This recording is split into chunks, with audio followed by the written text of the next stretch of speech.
3 o'clock next week, whenever that is, we have 3 hours between Good Friday ending and a Good Friday vigil to start heaving all of the behind the scene things that we've been doing.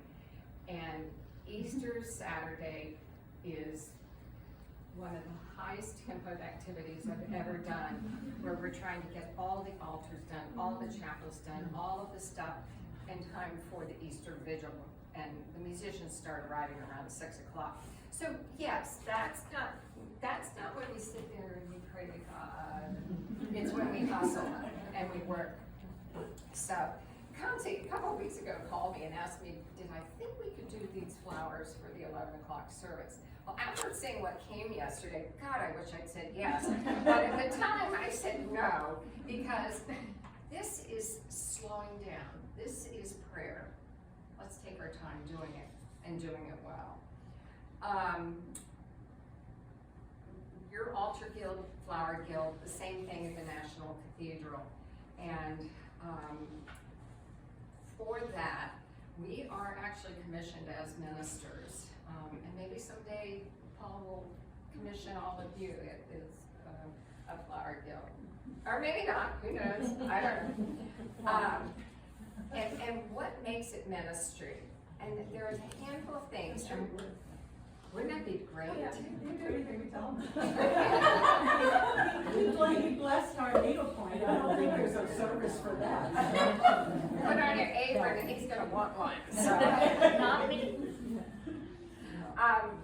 So a couple of things about flowers in the service. And remember, I come from a pastoral background. So the things that I have heard, seen, and know, people come into church and a lot of times the flowers have been given as memorial gifts, and they sit down and they look at, I assume you print it in that, well, it's just such a special moment to look up, and that's in memory of their mother or their father, or in Thanksgiving for the birth of a grandchild or whatever. Those flowers represent a pastoral moment. That's sacred. Those flowers enhance the service. And I will say it until you're so tired of it. We glorify the cross, we glorify God. And so the way you design church flowers is completely not different, but reoriented than it is. You know, I've taken tons of flower classes, but my training was as a flower guild member. So everything I hear, when I hear words, is cast in a different direction. You're having trouble seeing me. I'll just keep moving around. Or you're going to have torticollis before the day is over. So, the important thing, I think, also is how much joy these flowers give to people. That when they come into church, especially, we've had a penitential season. Lent is so bare, and wait till you see what we do for the altar for tomorrow. It's bare. We're in the throes of Jesus is about to arrive in Jerusalem. Next week he gets crucified. It's just beastly, and it's all very penitential. And you walk in on Easter morning, and the death and descent into hell is suddenly transformed.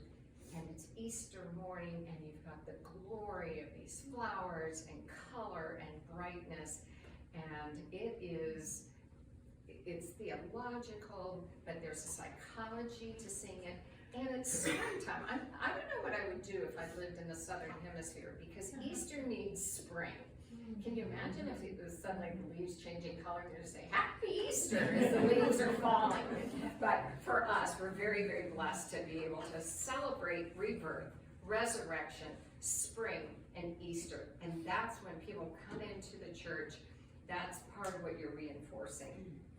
I understand that some of you, or some of the arrangements, or most of them are broken down and delivered to parishioners, and we have some ideas and things about that. But again, that's a pastoral gift. Those of us that grow and cut flowers, I wouldn't think of going anywhere without flowers because I just know it's a thank you, it's a greeting, it's something that I'm giving to someone else. So every time flowers are delivered from the church, the person receiving them is enjoying flowers that were in the worship service that they could not attend. Their fellow parishioners who they miss very much were there.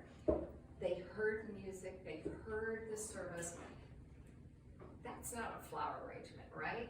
What are we giving them? We're giving them part of the church. We're giving them part of the fellowship of community, and we're bringing God's creation to them. We're bringing them hope. I have heard in some of the classes that it's liturgical art. No, my arrangements necessarily look like liturgical art, but if you think about it, you all have banners, don't you? And or somewhere. well, We don't have, no. okay. But just think of your altar linens and the use of the fabrics and the textures and the colors. Concy took me into the closet yesterday, and your Paschal lamb and your Easter, it's just magnificent. The cranky one. And later this morning,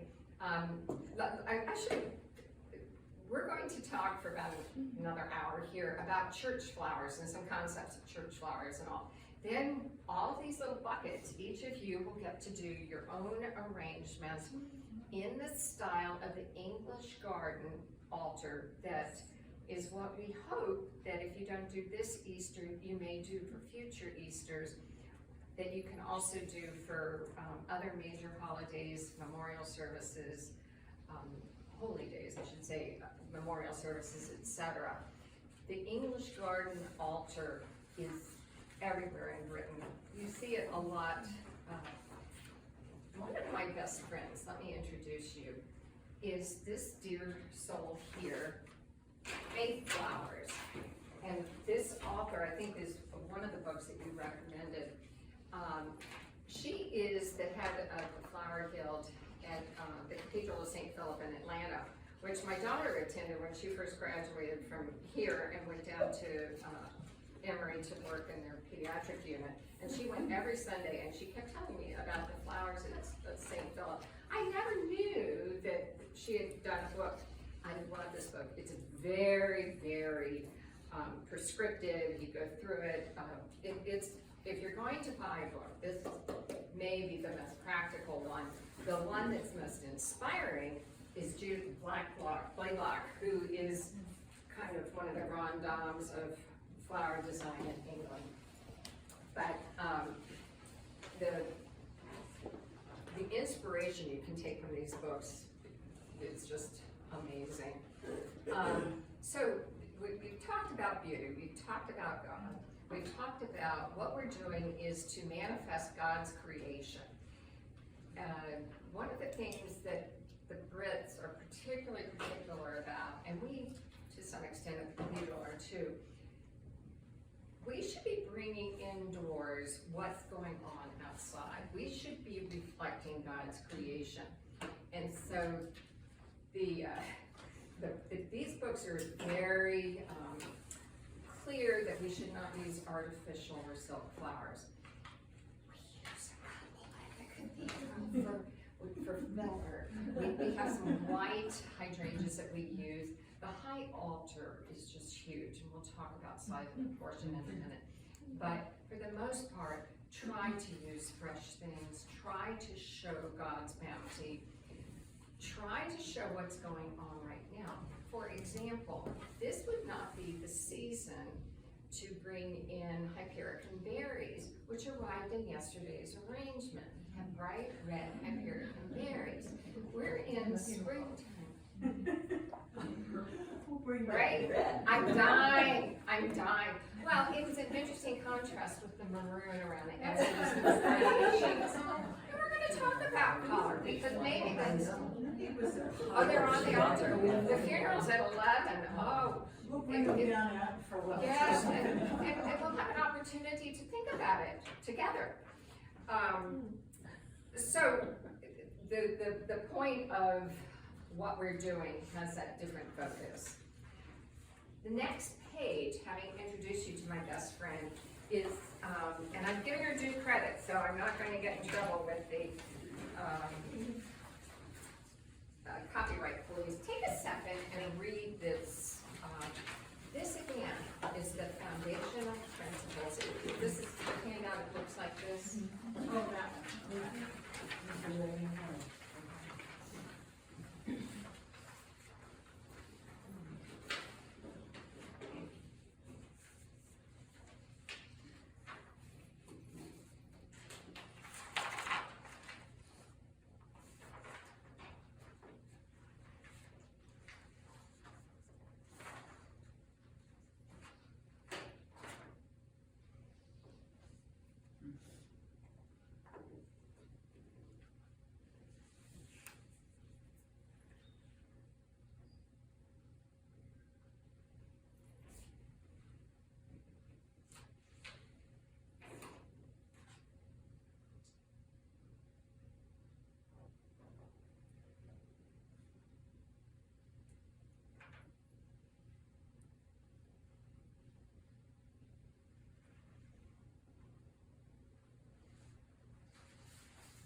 Do you have any questions? All of this is just reinforcing what I've already talked to you about.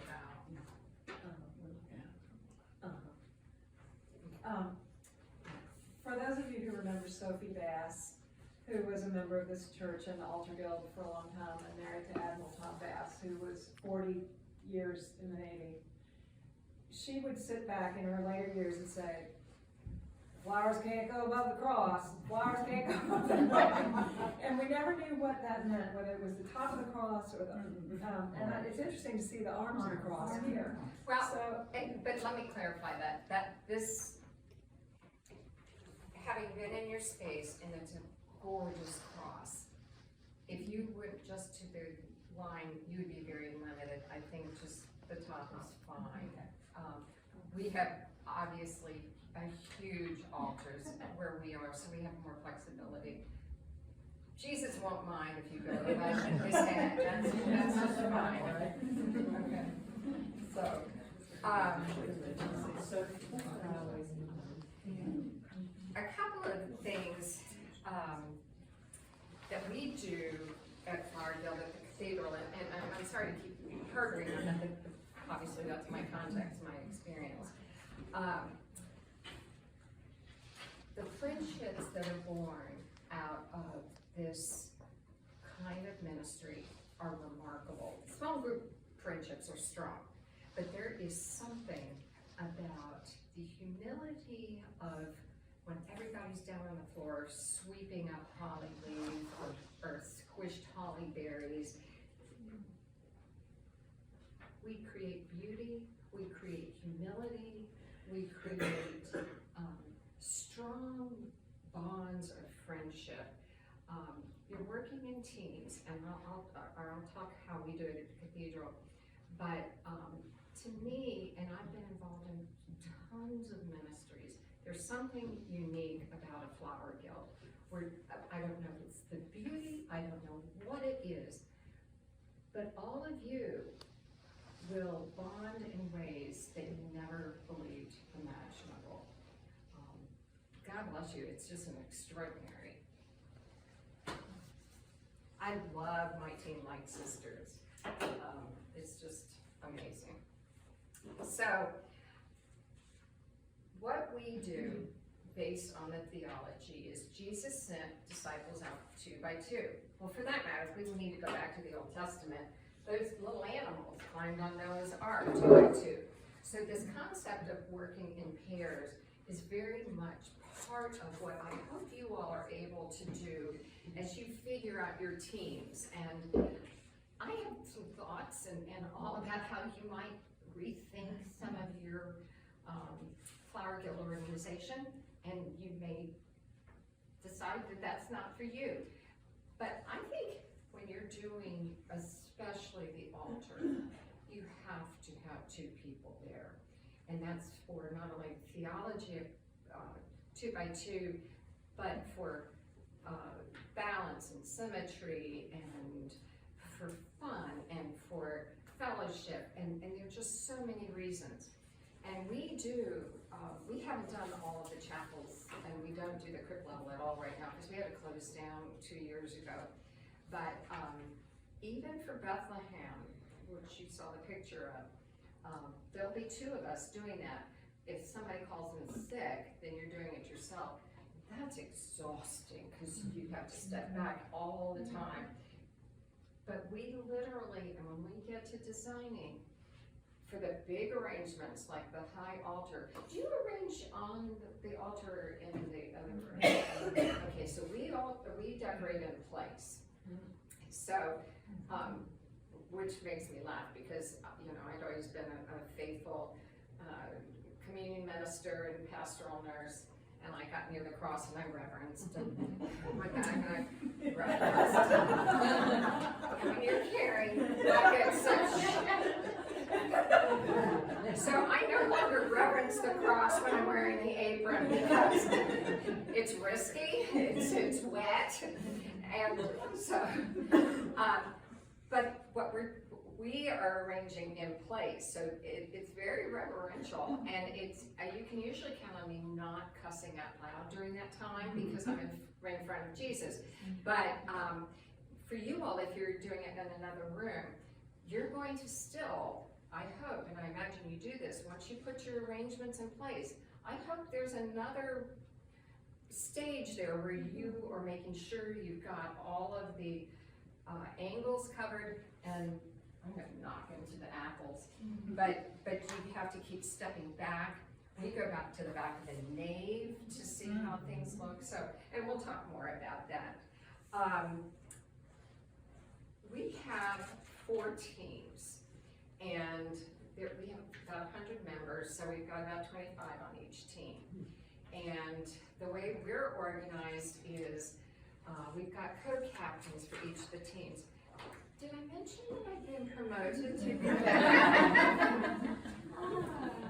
which actually, it's a significant amount of work, but I've learned so much, and it's so great. And what we do is, the week that we're assigned, the co-captains, or one of the co-captains sends out, and you all have team leaders, we'll send out, our rotation's coming up, it's time to do this. And then we list the duties for which we need work. And we need, depending on how many altars we're doing, we need 2 here, 2 here, 2 here. We need people to be here to condition flowers, but it sounds like the team leaders do that. Is that right? So far. Well, So far. something to think about. This is why you're here. Something to think about. We have a team that's in charge of the flower arrival or acquisition, and we'll talk a lot about this. Conditioning of your flowers is probably one of the important parts. The design is important, but getting them ready to plug into their floral home is really important. So we have people arrive on Thursday. When our team starts, we start Thursday. We receive the flowers. I'm going to talk a little bit about the business side of Flower Guild, because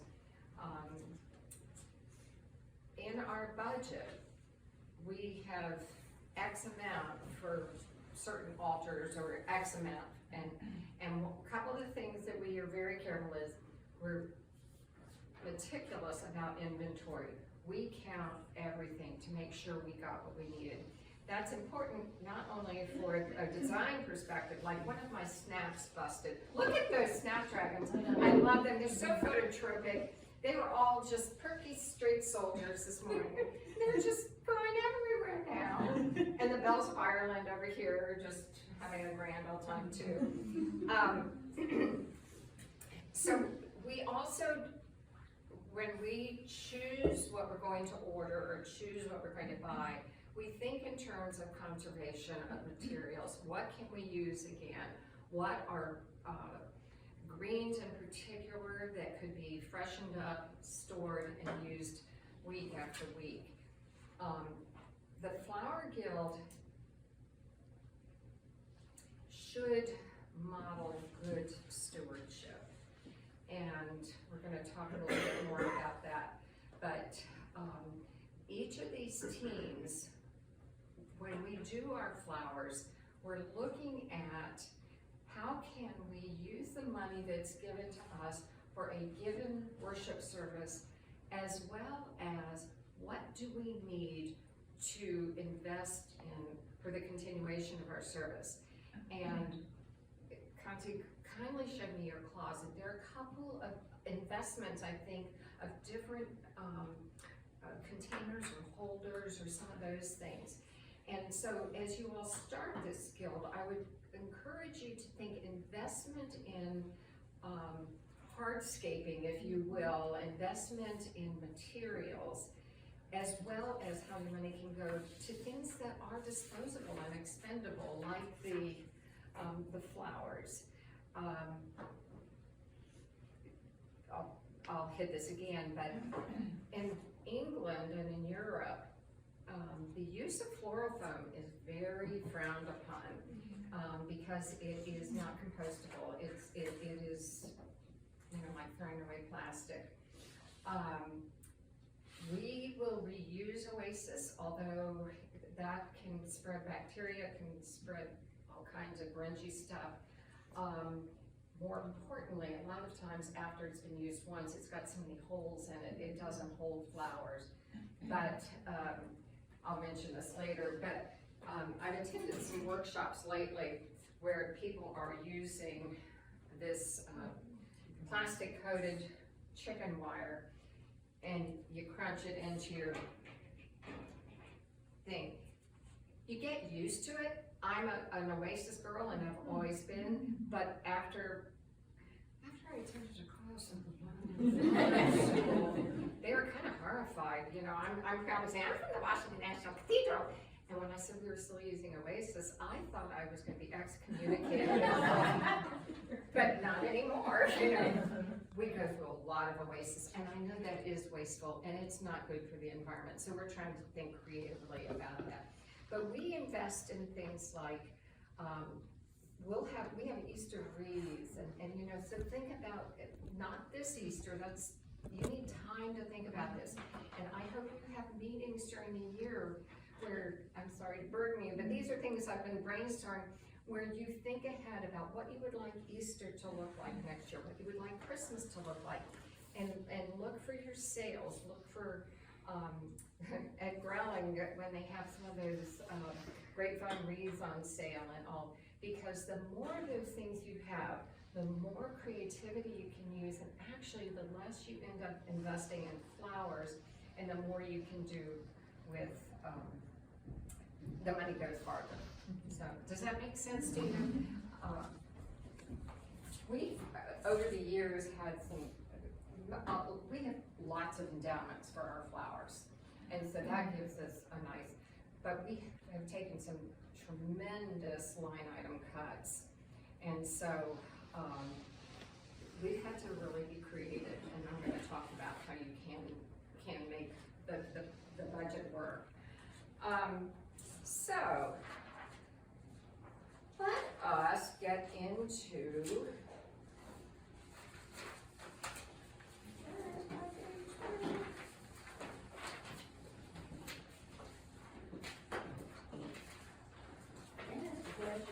please do while I fumble for page 3. On this picture right here, at the altar, many years ago, I worked with a woman in our garden club.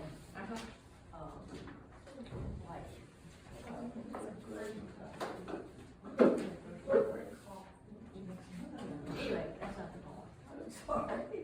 She had me help her with the altar, yes, and both of us, this arrangement, these two arrangements right here are exactly alike. Right. You all, is that what you all do now when you do? We two do. arrangements like that, they have to be exactly alike? Yes. Yeah. So she instructed me on how to do that. That was pretty interesting. It's the only one I've ever done with anybody. When we do, during the pandemic, one of the last things of the pandemic was our services got broadcast on YouTube, and we have international, we gained like 20,000 new followers, if you will, or whatever you call them on YouTube. But we have international coffee hours, so that it's not just watching TV. We have virtual coffee hour for the congregation, and then we had one for people who are tuning in from all over the country and all over the world. And because we have such camera visibility, we had no flowers for the first year of COVID. No one was allowed in the church. They were because the mean age of our flower guild is well past AARP qualification. So we just were not allowed in there, and we weren't doing funerals or anything like that. But when we go in, you're here on this one, and we measure our stems. They have to be exactly the same. Our rule of thumb is you go in an inch and a half, and then we step back, and it's very much like this. And part of it's because of the discerning eye of the camera on us. It's also that meditative piece that we're not seeking perfection, but we really don't want to have some slapdash thing up there for God. God adds sort of an incentive to do your very best, and that's what we do. So these 4 teams that we have, we rotate the big holy days. We rotate Christmas, Easter. We have a huge Thanksgiving harvest, and we'll talk about that. And that's one of my favorite services to do. And then the state funerals, and for all of these things, we're all hands on deck. I have the utmost privilege of doing flowers for Senator McCain's service, and I was able to attend that service, and I was way back in the balcony. But to look down and see his casket going underneath me, and then to look up and see where I had done flowers, it's just like nothing you can imagine. So to be on a team that's on call for the state funerals is just, and my hope would be that you all would get so that you're doing the flowers for funerals. And if there's funerals theologically should be the color of resurrection, which is white. And once in a while, we did, I wasn't on the team, but when we did Senator John Waters' funeral back in July, he was a big gardener, and what we didn't know and we learned was he was a hydrangea freak, and the color blue, those cool colors, recede, and so he had in his will or in his funeral request that he wanted to have hydrangeas in his room. So I was really glad not to be on the team, because they had to figure out how to get white and variegated foliage in there so that the blue hydrangeas would show up. So think in terms of teams that are going to do, if you take your teams, who's going to be on for Christmas, Easter, if you do Thanksgiving, major memorial services, minor memorial services. I think that's real important. The other thing you can do is if you can anticipate and plan out like a curricular year of what will be done, it gives gardeners in the parish, and it gives all parishioners a chance to think ahead that it's all hands on deck for donating things from the yard. You all have gorgeous magnolia here in Charlottesville, and we have some at home, but magnolia, you should never buy it. Fox would never buy it. The foliage, you can save a lot of dollars if you get things donated from the yard and or gardens, and I will talk more about that a little bit later. But that builds then in the parish this desire to glorify God in the church. It builds an interest of people in, oh, let me go to church on Sunday. It helps attendance when people are bringing flowers. It helps your ASA, if you will. So, okay. Let's see. It's 10:15. Let's stand and take a quick break. You probably need to use the bathroom, and then we're going to really get into practical tips. However, are there any questions about all the theology and Mary being a nerd about church flowers and flower field? Okay, take a break. And there's some pastries on the table in here.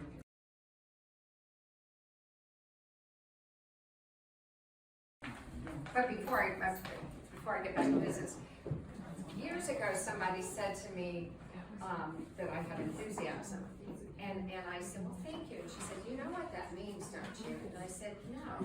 And she said, it means, the Latin is in theos, in God, that you're showing the joy and energy of God. And that knocked me off my feet. And so think of how much joy and energy of God is in this room today, and think of how you all are going to be able to channel that into this new ministry and into glorifying God for the church. This is huge. So a couple of things I wanted to mention back when I was talking about the kind of investment in what you do. One thing I want you to think about, you have a tradition of giving an entire arrangement to homebound folks. Something to think about is, I wonder if you were to break that arrangement apart and be able to make little arrangements or use little jars or something. The people want a symbol. They want a representative of what was on the altar. Not many people need these big sprays. You also are going to be able to recycle your materials more. You're going to be able to use your curly willow more, or maybe your greens more and all, if you can disassemble it. So that's just something to think about. The other thing that I would encourage you a lot to think about, if you're breaking down your flowers on Sunday, and then you're not putting them back up until Friday, I wonder about people who come in Monday through Friday, and what are they going to look at? And I wonder if there would be pastoral benefit in having something on the altar or some sign of life. A lot of people, especially during COVID, will slip into the church and need to grieve, need to mourn, need to talk to God. And I think a bearing altar probably doesn't serve that need very well, except in a penitential season. So that's just something for you all as a group to think about, and all is, would there be a way that you could do flowers for homebound in a different way, so that you all would have something in there? Nancy was telling me about St. Anne's and their healing ministry. All of these things, think in terms of the church welcomes all, and that's the people who aren't necessarily there on Sundays, but need you during the week. Excuse me, no, but what'd you do with those silk flowers? We finally did some silk flowers because for the video that was taken on Thursday during COVID. They're in there somewhere. Magnolia with a couple. Absolutely. Well, and would flowers that are arranged on Saturday last until Wednesday? We put our flowers in Friday, and we take them down Wednesday. Because we could do the St. Anne's, flowers while we're doing the high altar, and then we could move those to the high altar during the week. Perfect. And then back to the, Well, we're going to talk about mechanics and conditioning and hydration, but our flowers have to last 6 months. As wedding coordinator, what I found is the altar flowers will last until the next weekend, and some of course don't, but we'll use those to have in the bridal room. And so I do agree with you, having a barren altar throughout the week, especially when they are done just for that before services on Sunday. It's really wonderful to maximize I as much as don't we think can until the life of COVID, we flowers. appreciated the psychology of flowers in our souls. I dearly love our Dean, Randy Hollard. He's a dear friend. We've known him a long time, long before he became Dean. He and I had one of the worst arguments of our life when I heard, one of the worst arguments I've ever had was with him on Easter Eve, when I found out he wasn't going to have flowers on Easter Day. I said, you cannot do that. And he said, I cannot send people in there. And I said, then let me, but you can't have a bare altar on Easter. He and I were screaming at each other. He said, I can't let people in. And I said, you can't have Easter without flowers. And because the theology, and he said, and Mary, people were reading, and yeah, maybe I see your point of view. And I also think just having an Easter lily up there would make people feel that Jesus has resurrected, and we will get through COVID and all. Last year we had flowers, even though the cathedral wasn't open, so. On that one.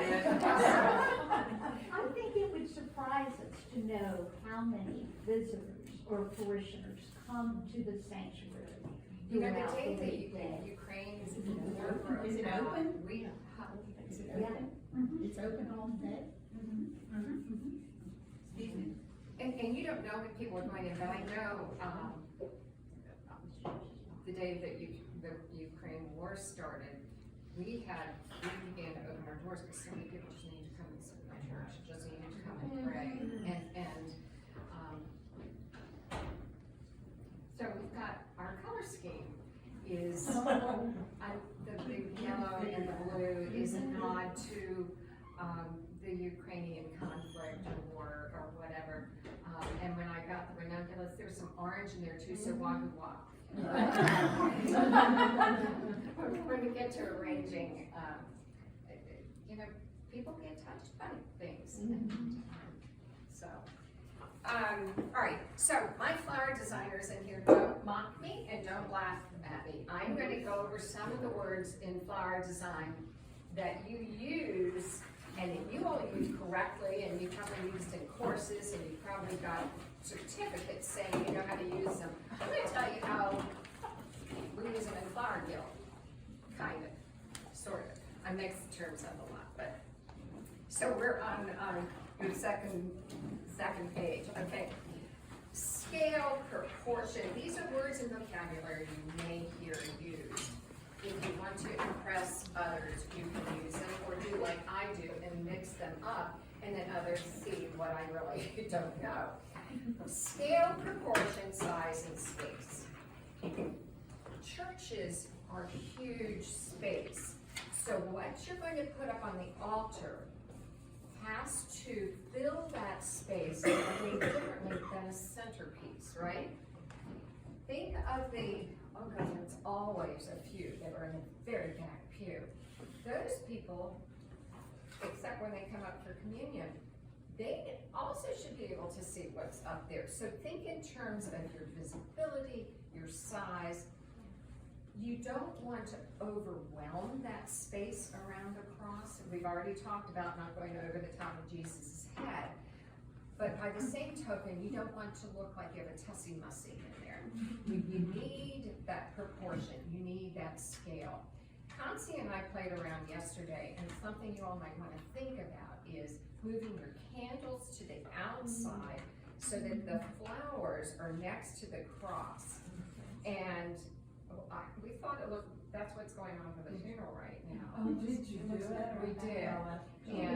And you know, you all, it's your church, but from a worship perspective, to have the flowers at the base of God and then the light illuminating, but we're rising up, and especially for a funeral to show new life, raising up. You know, that's the fraction symbol of, you know, that's something to think about. We've talked so much about the cross, the flower arrangement glorifying God. There are two reasons you see the triangle arrangement used. So, well, there's several reasons. The triangular arrangement is probably the most frequently used one in church altars. It's versatile. You can have your right angle triangle. You can have an isosceles so that it's like this, and here's your cross, so that the cross rises up out of your flowers, or you can have the flowers leaning into the cross, and you have the reverse. I love playing with triangles, and if any of you have watched the YouTube services of the cathedral, we've been doing our rood screen, which is a triangular arrangement, because that's what YouTube shows, that's what the camera shows. And I've learned a whole variety. You can have S forms and all, but we're kind of locked in with a triangle for that. The round is also fine. Round doesn't necessarily draw your eye to the cross, and that's just something to think about. You can have a round with flowers pointing, but just these are not rules. These are not commandments. It's just observations from the field. The other thing about the triangle: Father, Son, and Holy Spirit. The Trinity. You want to have a three in some way, be it three mums or three whatever, something, if you're gonna have a round arrangement. And what would we call yesterday's spray? There were at least three white. Well, the three white, that makes the only triangle. That was the only thing. That's the only thing, that's like, If it wasn't, they always broke down the arrangements. I mean, Mary said we can't have that. Well, you know, we don't know what the family's desires are, but really light is a color of resurrection, and that's one reason you can do white. So, and I hope you all will interrupt me at any point. That's what we didn't know. Any other questions? They could have said, was it calling for?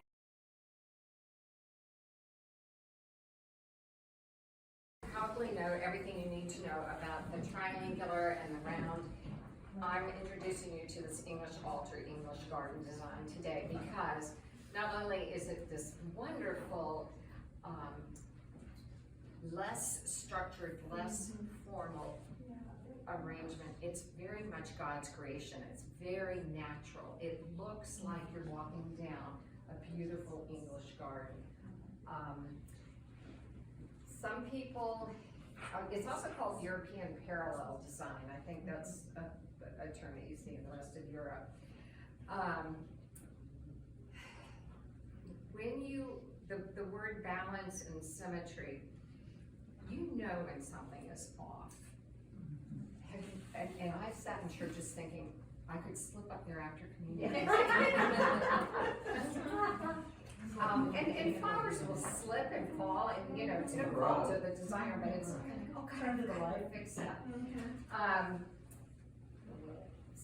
If you're going to have an asymmetrical one, like you know the right angle, I'm sorry, the isosceles triangle around the cross, you usually want to anchor or have something to balance with, and then on the other side, like a major mum or hydrangea or something, but you need to counterbalance with something softer, like a cluster of three or something, and we'll show this as we design.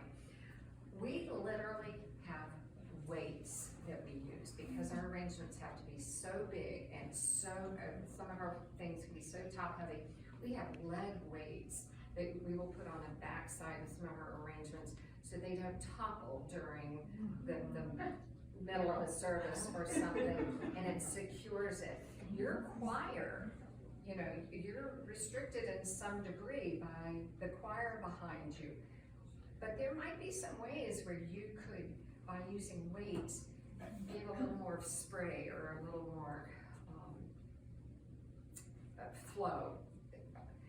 I want to talk about text for just because next Sunday is Palm Sunday. texture and flower arrangements on the altar should not be distracting, except on Palm Sunday. And you want those stark palms, you want those lines to be saying, Jesus is on a donkey right now, and it's joyous, and everything goes downhill from here. So you want to play your texture. You want the fan of those palms out there. And a little trick, we did a Palm Sunday workshop, which I just love. You can order the palm fronds and then cut them. Have you ever done that? And you take these palm fronds, so they come in this beautiful, joyous Hosanna, Hosanna, and then you cut them down. I mean, you can just feel those centurions about to, go and be ugly. But if you cut them down, and then you can have that as short palms in front of the spray palms. And then, because we're good stewards of what we have, we take those cut palms, put them aside, and dry them, and then spray them gold or silver. But the gold we use at Christmas, we use at Thanksgiving, and all those palms, we save them year after year, are a magnificent dry remnant of Palm Sunday. So don't burn them all for ashes. Save them and use them. And you tap these little silver or gold or bronze. We also have a kind of a rose gold that we use. And it's just a wonderful contrast in autumnal arrangements. What do we mean by rhythm and movement? Where are my flower designers? Gold pumpkins. Oh, I always spray my pumpkins rose gold after for Oh, Thanksgiving. that's fun. What do I mean by rhythm and movement? I need to go around, that's to go around the design all the time. I mean, that's the way of painting, is what you're supposed to be able to go around. Your eye should move. It should not be a static arrangement. And part of movement means when you come up on something, it should look three-dimensional. You should see energy or flow from here, inside, and on the back side. And we'll play with this a little bit. You want that eye to land on the cross. So to pull it up, you're going to have little pieces coming out, and that moves the eye inward and upward. Does that make sense to you? Does that make sense to you? Kind of, sort of. You have to see it. All right. Texture in the church, as much fun as light and airy is, you have to be very careful because it gets totally lost as you go back. It looks glorious in a centerpiece or in a powder room or something, and in the back of the church you don't see it So at do all. you even see the curly willow branches? You may not with your brown. We see it a lot because it's against our, Yeah, we have all the. we- We sprayed it. Yeah, we can spray it. but you, Yeah, cause your altar is, I just looked at that. It's white. Hardly even show up on that. yeah. Now we have curly willow and winged piwamas against our very dark brown root screen right now. And part of that gives just a stark appearance. So when people come up for communion is when they're going to notice it. Yeah. In a penitential season, you can get away with that. Now you put in curly willow and pop it with some of the larkspur and all, and it will show. But that's okay in Lent. And what do you all do for Advent? Just greens? And then do you do anything? Magnolia. Do you do anything on Mary Sunday? White pink candles used to. I don't know. No, I don't think so. not on the altar, no, we just had the greens. Okay. Because you could put in those pink hyperican berries, Oh, yeah. so that they're subtle, but it just feels a nod. Third It's the third Sunday. Yeah, we used, well, that's great. That would be nice to do, and you could just put it in front of them. We used some cryptomeria this year too, and that was nice. Beautiful. That was really pretty. I love that. My neighbor has it. The other thing with rhythm and movement is variegation. So you have your color contrast, but variegated foliage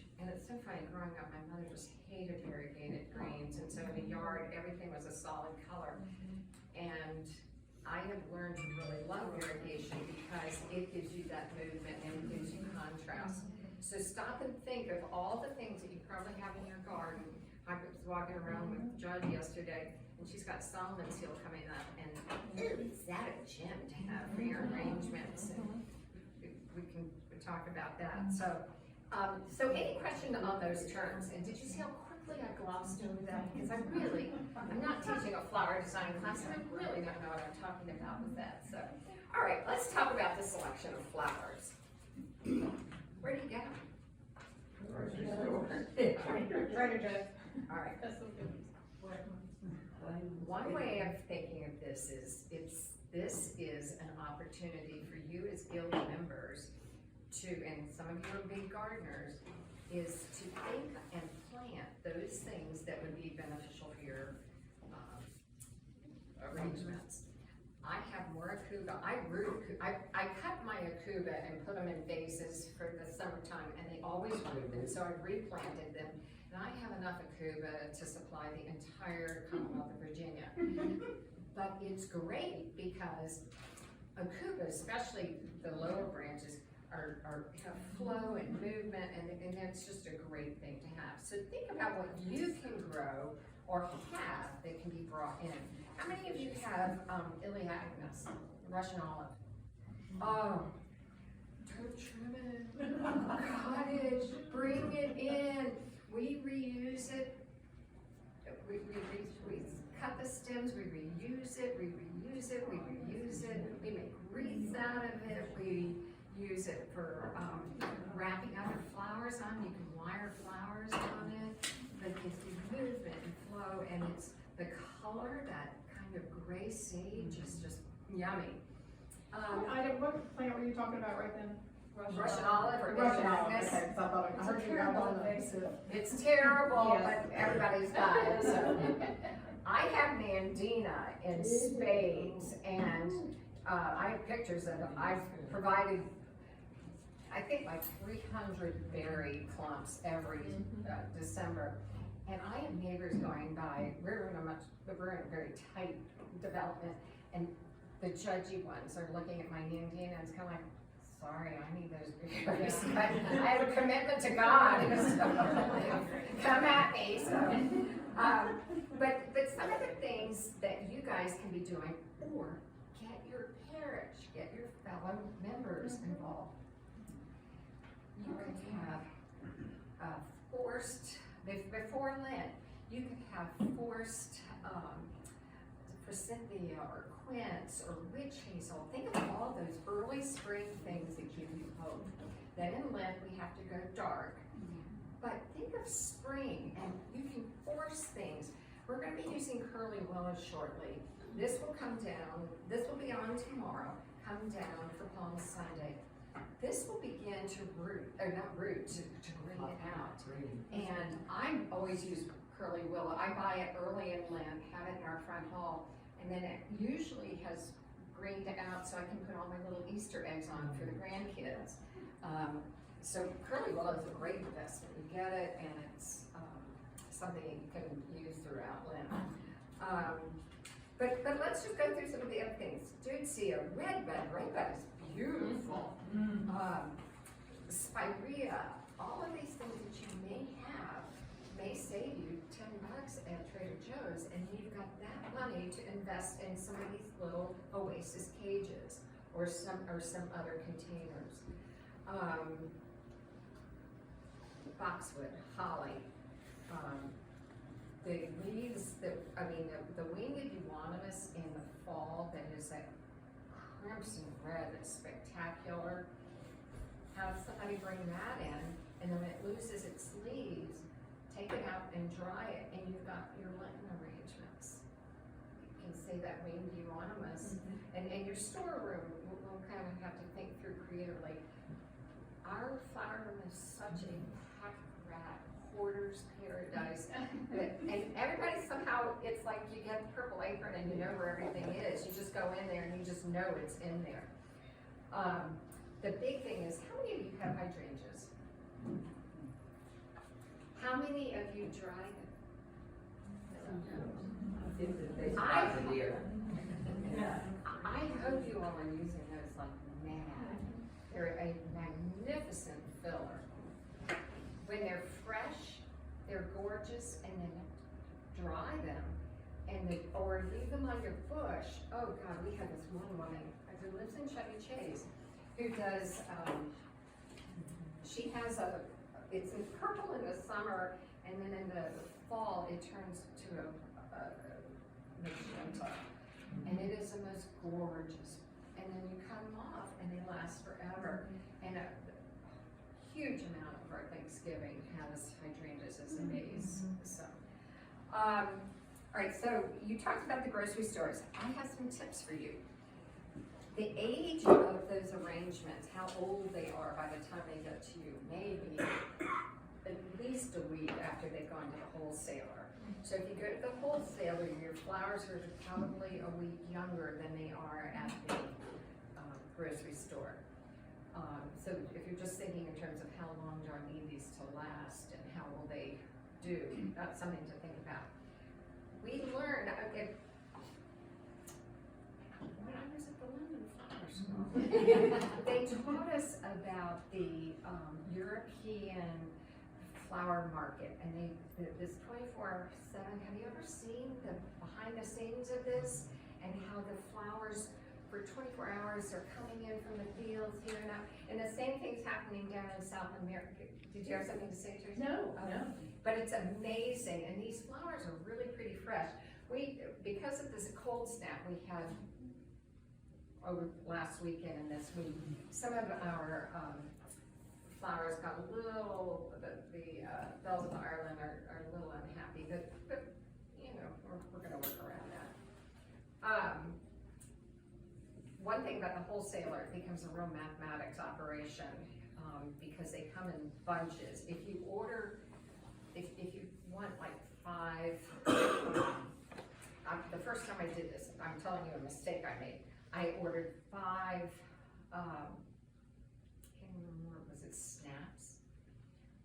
When you order 5 in a wholesaler, they think you mean bunches. And suddenly I had 50 snapdragons and a price tag to just blow my socks off. I didn't know that. So it's different. Costco's flowers are their roses are very fresh. I don't have a Costco. Their roses, at least at home, are coming directly from South America. They're not coming through a third party. So if you're gonna do roses, and white roses for a memorial service can't be beat. I mean, never underestimate those. Farmers markets. If in the summer you're still going to the grocery store, turn your car around and go to a farmer's market, or to grow your own. She's left, but she had touch your own garden, right? Didn't she have a? Was it Linda? Yeah, but No, it was you. What's happening? Nancy Not has- you, but no, it's No, right me. here. Yeah. The one with, no. There's I a thought bunch you of were talking about them. that too. I have some, Yeah, Not Linda. no, but I was gonna just add, I'm usually at the market every week, and there are magnificent flowers there. And you have they, to get there early. well, they do them in bunches, so I think we could probably, I'm almost positive, we could ask for, Oh, you know, what we needed. And the market's on Saturday, I don't know, and it's early, so if we're doing but there are, that's all they do, is flowers, so there's several of them. well, there's also, and you may know, I cannot think of the name of it, but I bet one of y'all knows it, just south of me in North Garden, there's a flower farm, that I have a couple of friends that have wedding and that's what I'm venues. talking about, the And, culture. and, Yeah. yes, and there's 2 or 3 of those in this area that Yeah, are because wonderful. for My stuff daughter like belongs that. to a flower CSA, so, you know, Yeah. those people, those are the ones that could probably grow Mhm. what we needed for the following year. So think of what you're telling your community, and I see this as outreach, that you're supporting a small business as opposed to kind of the flower industry or Costco who has more money than God. That what a gift to that Yeah. farm or to that, farmer's market vendor to know that Christ Church is buying from me all summer. I think that's a huge outreach and a way to make flowers not about flowers, but about service and about beauty, and it just supports them. I have done flowers by not only going to farmers markets, but do you all have roadside stands where people are just, you know, at the end of like summer where people just have things out? I just do it because I think that's what God would want us to do. It just feels like, you know, and we can do that, so. Can we consider the flower markets on Saturday, the flowers being well conditioned for what we need to be Generally, doing? they are. Now, If we're buying on the day of. yeah, and generally when you get those, they're smart enough, the foliage has been removed, they're in water, so they have cut, you're gonna recut your stem, but one of the biggest problems that you get when you pick up things from Giant or Safeway or whatever is a lot of foliage gets left on, and the foliage that's left is having to soak up some of the water. So you're not getting all the water to the flower. That's one reason you want to get the leaves off. The other reason is leaves that are wet or submerged are like a petri dish. It's growing ground for bacteria and what have you. I can say that I've purchased flowers from the market on lots of occasions, and they last a week. Good. There you go. Great. Perfect. Right. How y'all doing? Great. Okay. We're gonna talk about color now. Because here's a color wheel, and I'll send it over here. This book is gold. It is arranged by color and the flowers that you can find in that color. And we were in Iceland a few years ago, and this was in a bookstore, and I said, I've got to have this. And this was at the end of our trip, and you know, I knew we were gonna have to pay overweight and all of that stuff. But I brought this home, I was so excited, and then I saw it at Barnes and Noble a couple weeks later, and now Amazon has it. So I'll pass this around, but enjoy these, and you know, one of the things you might want to do with Altar Guild is a reference library, and to invest in some of these things and some of these colors, and have something that you guys can turn to, because it's inspiration. I mean, we all get in a rut. We all, I think I mentioned I've been got my Easter assignment, and I'm doing 2 locations I haven't done, and that's really good for me because I'm sort of a root screen expert or a high altar expert.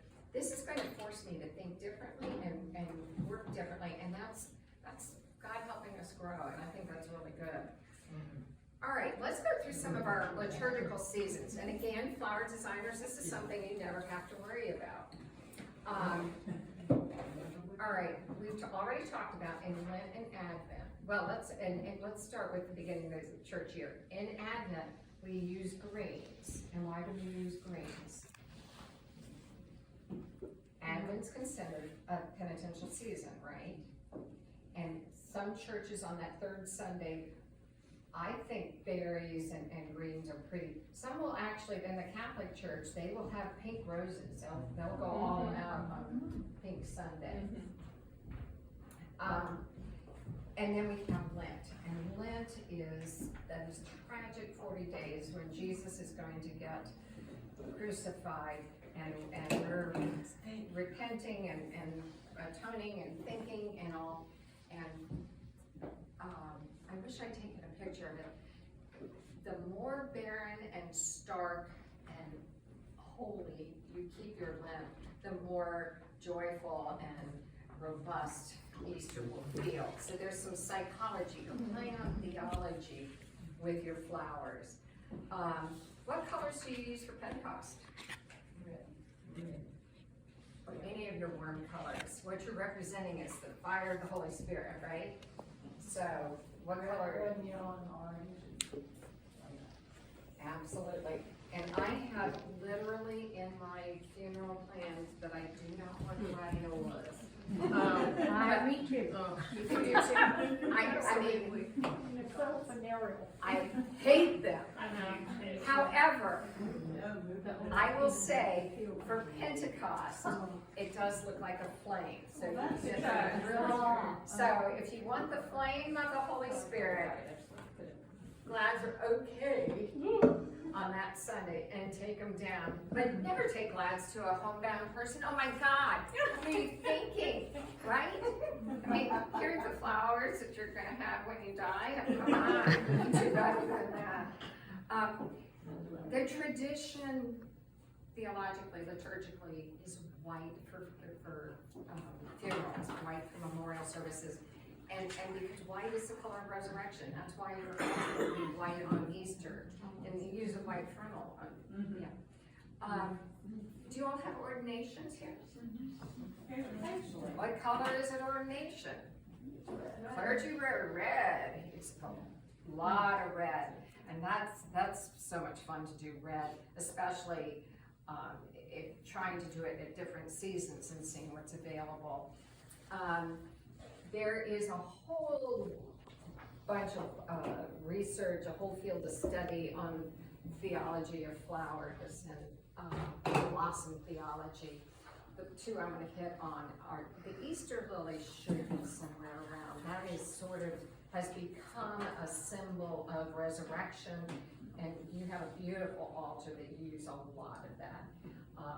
And the only thing you have to make sure is to cut out those little pollen carriers. My mother worked in an altar guild at the church with a priest who was very allergic to lilies. And they had to be very careful because she could get up, the clergy person could get up there in the front and start sneezing, and she was gone if there was too much. The injunction was that he couldn't talk by the end of Easter. Oh, yeah. So, and so that's sort of your responsibility is, even if it's not your team, look, and if you have some of those tight buds opening up, get in there and pinch them out or cut them out with Joyce, and because those little things, if they open up, those little, it doesn't take much of the blossom to be opened before the pollen is diffusing into the room. You can't get it All right, the other challenge with color, and you've got some challenge in your nave, is your lighting and how much light, and will blues and purples completely recede so that you can't see them. I did a workshop a couple of years ago for a church down in Lexington, Kentucky, that had a completely white plastered altar, which is just, that was magnificent. Everything showed up, everything was great. Then I did one for St. Michael's in Arlington, and they have a very dark brown reredos, not reredos, receptacle that the flowers had to go, so everything had to be vertical, and we worked at doing some other things. But they had a rug under the altar. It was probably a $1 Persian rug with every gross color. And some donor gave it to them and they had to have it up there. It was, oh, how do you do that? You have to think about stained glass. You have to think, so there are a lot of considerations on color.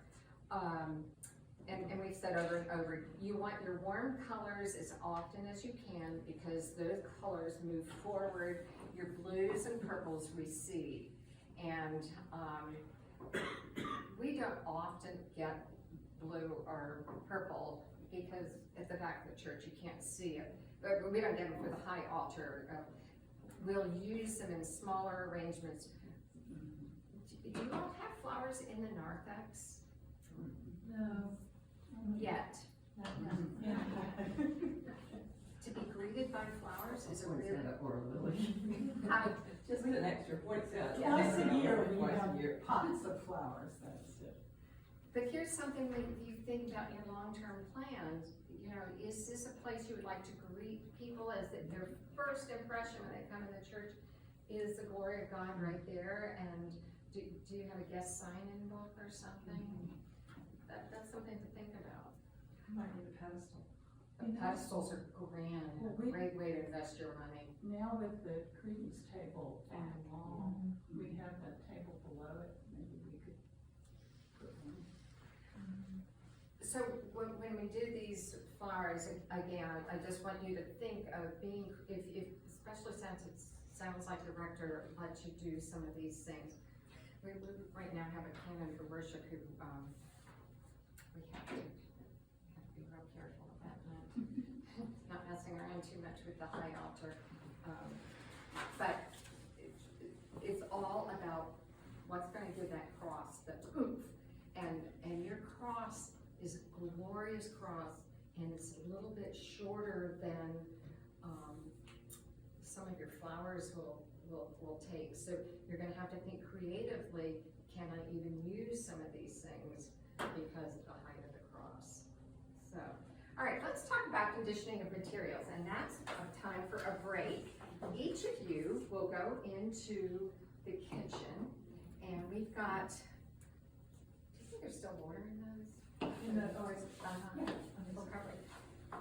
You each will have one Oasis brick and one loamy, which is a plastic container, and we're going to start talking about conditioning and getting ready to arrange our flowers. So let's be team members and go and get. We've lost some members, already.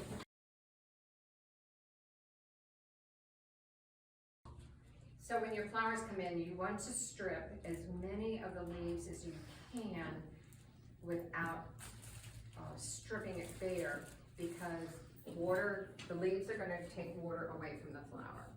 And it's funny, that you learn, when we came down yesterday, it looked kind of punky, and it's perked back up.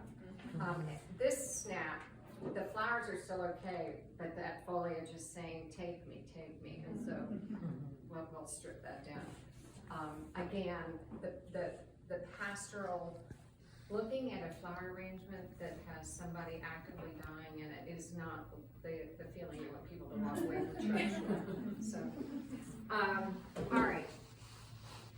The mechanics, you'll hear this word. Mechanics is how you're going to assemble the arrangement, how you're going to create it. When you do English garden altar, ideally, you're going to, with your Flower Guild money, you're going to take some and get some heavy pottery that can sit on the floor, that's maybe as deep as the Oasis, and have that for your Christmas, Easter, ordinations, whatever, for some of your big services. We're not going to be arranging in anything other than this brick. Now, you need 2 to 5 bricks to get across. We will have to measure your altar to see how many you would need to do a garden arrangement, but you'll never have a single brick. So what we're doing today is in teams, I'm gonna kind of think of what this is going to look like if it's together, and it's to look like a garden path, right? So when you condition, the flowers for a garden altar might be different than you would do if you were doing your round or your triangular arrangement, because we're gonna leave more foliage on here, because that's what you see in nature in the garden. If you're going to have it in these sprays or in rounds or triangles, you're going to have enough filler and all, but you have to be careful so that your garden doesn't look like the chipmunks got in there and started munching the garden.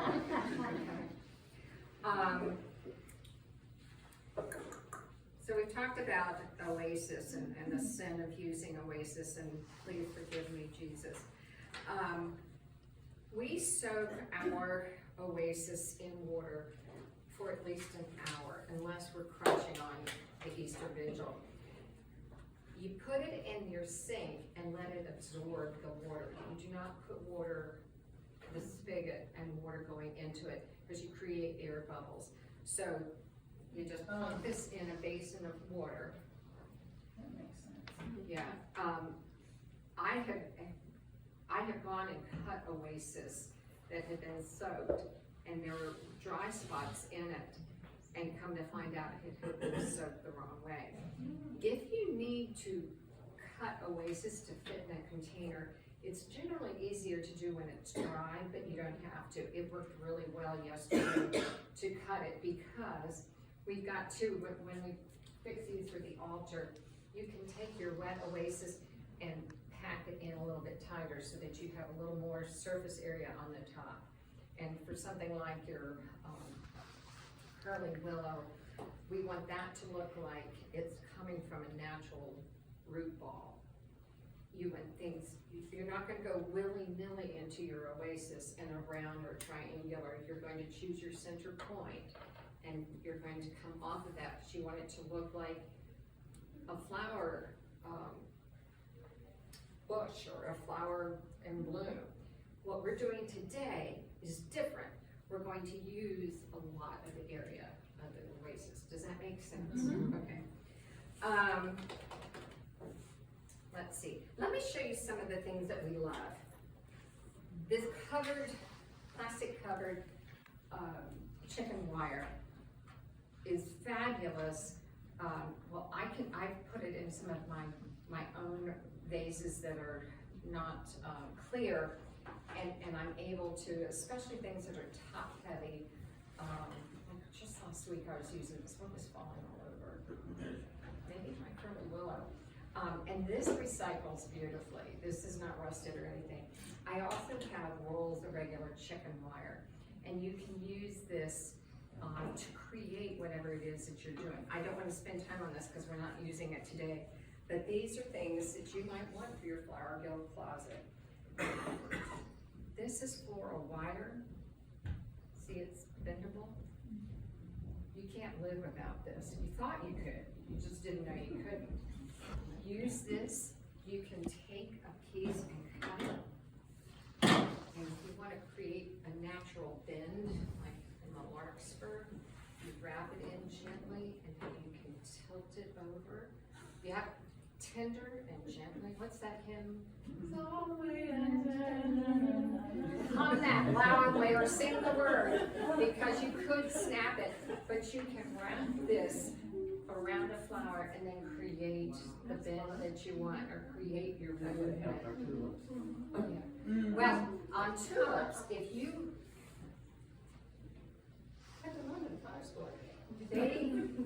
they cut about 1/4 inch at the bottom. You can fresh cut your tulip at an angle, and then they go up and cut it up about 1/4 inch, maybe as much as I have. It slows down the growth. It doesn't stop it. There are other things you can do with tulips that, in theory, help. When you're using oasis, a copper penny doesn't help you, but in a flower in a pot vase, a penny might help. Somebody asked me about a glucose solution or sugar and water. I don't think science supports that, but who knows? I mean, you know, it's something worth trying. We've already done it this morning. This came around Gerber daisies, and once you wear the apron, you become pack rat, and you save everything because you never know when you're going to need it. These came from Gerber daisies, and I saved them because, and I don't know what happened to it, you can support lots of other flowers. We had a broken ranunculus this morning, and we slid it and created street. It's on the jar up there, I think. Yeah, you see that freeze, but that's going to be fine because that's It's up there. Yeah. this can be cut down. No, that's going to be. But right there, you've got a nice to tuck down at the base of the. Oh, there it is. There it is. We did a little first aid. That candy striper never knew she'd be putting straws around. Is that saved. already over? I saved all my Gerber daisies. You saved all that? Because somebody need to repair the ranunculus. Mary, what about the floral grid? over, I use, you do that? I do. Okay. You can use chicken wire. You like that You can use better chicken. than the chicken wire?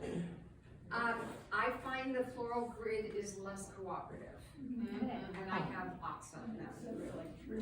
Every time I go somewhere, I think, oh, I have frogs, you know, those things. I have never been able to make those work for me. The wire ones are better, but for my mother, I think that was that generation. Yeah. I have glass ones with the holes. Have any of you had success with it? They still go where they wanna go. It's like, screw you. And you're this beautiful crystal thing at the bottom of your vase, and all the flowers are fine. So, They're not no. deep enough. Floral wire, just always have it. Don't spend the money that you do on the cover, just regular floral wire. These little flower picks you use them, you know that you use them in wreaths to attach things. You can use them, especially in English garden, to pin down something so that it looks like it's spilling over. You just tuck it in. And there are all kinds of things you can also use to stabilize plants. If you cut off a rose stem, save what you've cut, because you may need it later in your arrangement to support that rose or to support something else in it.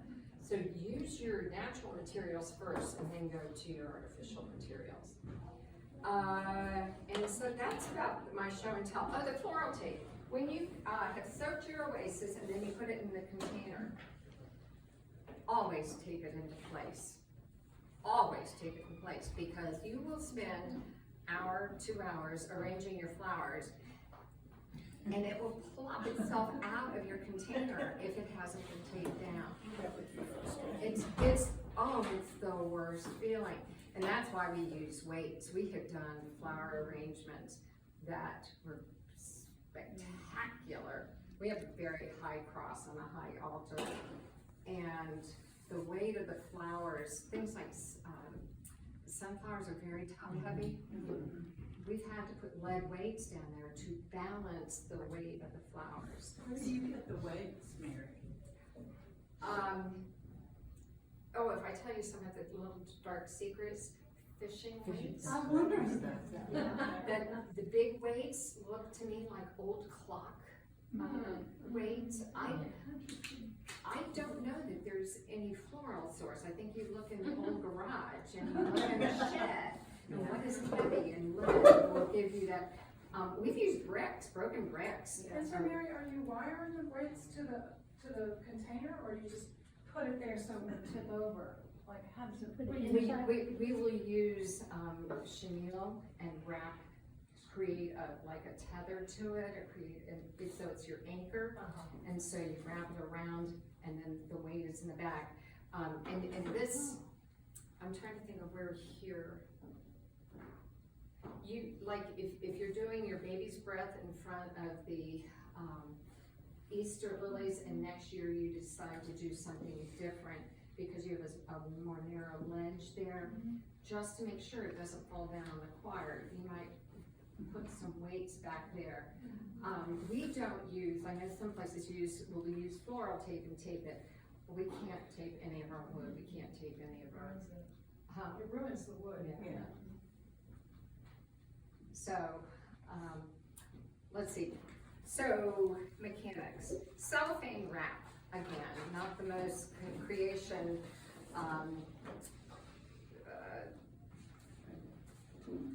caring for creation material, but you wrap after you've soaked your oasis. We did these yesterday. We put saran over them, and they're nice and wet. And these, when they're saturated, this will be fine for a couple of days. The beauty of this particular style of Lomi, that's the manufacturing company, is that there is plenty of room for keeping water in it, so it will constantly absorb it. Most of our Lomis are this flat style, and so a perfect oasis brick fits in here. And then we cut a little divot so that you have a place to water right there. If you don't have something cut out, or you can shorten the entire piece, always put your finger inside and water so that you feel water going on your finger. Don't water blindly or you'll have water go everywhere. The other thing that we use for watering is my turkey baster. And I hope this water isn't left from Thanksgiving. No, I think those are little breaks or something. But a turkey baster, I don't think you have arrangements that are really tall, but doesn't that sound like a horn?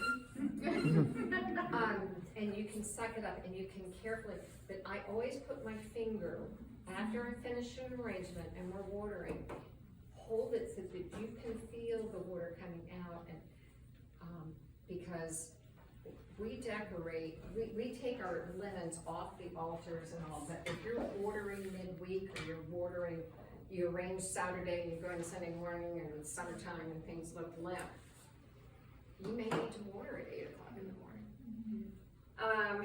All right, so those are the mechanics. Let's create, guys. We're a flower guild. This is ministry. And when we're out there, and you've got your flowers with you, you have your mechanics set up, you're all set to be a flower designer, and we're going to get ourselves set to remember we care about God. Take your scissors. What do you need? Oh, okay. They probably come to their own down here. I was just ready to render aid if somebody could call. Someone, when I joined the Flower Guild, taught me this, and it is the most meaningful thing I think I've ever done. Stop, and I do this for the glory of God. Create a cross. So when your flowers come in, you want to strip as many of the leaves as you can without stripping it bare, because water, the leaves are going to take water away from the flower. And it's funny, this Floral, when we came down yesterday, looked kind of punky, and it's perked back up. This snap, the flowers are still okay, but that foliage is saying, take me, and so we'll strip that down. Again, the pastoral, looking at a flower arrangement that has somebody actively dying in it is not the feeling you want people to walk away from church with. So, all right.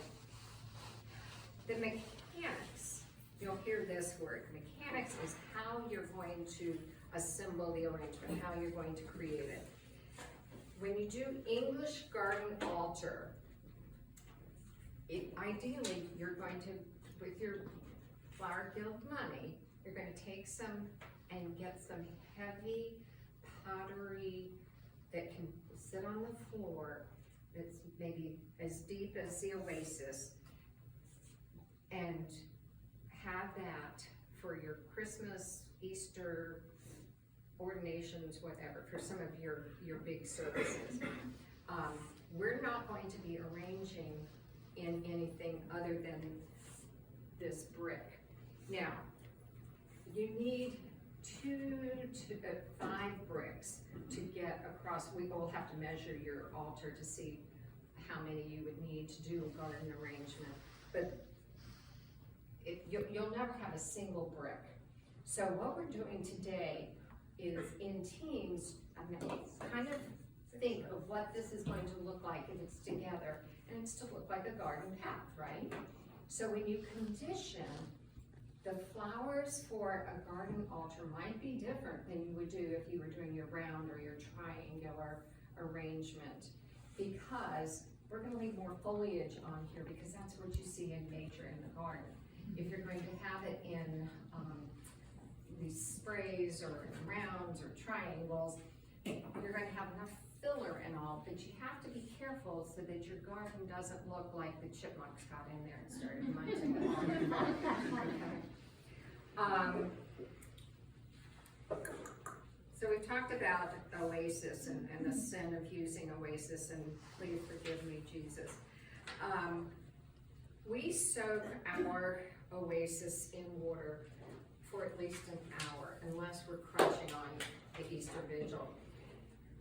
You put it in your sink and let it absorb the water. You do not put water, the spigot and water going into it, because you create air bubbles.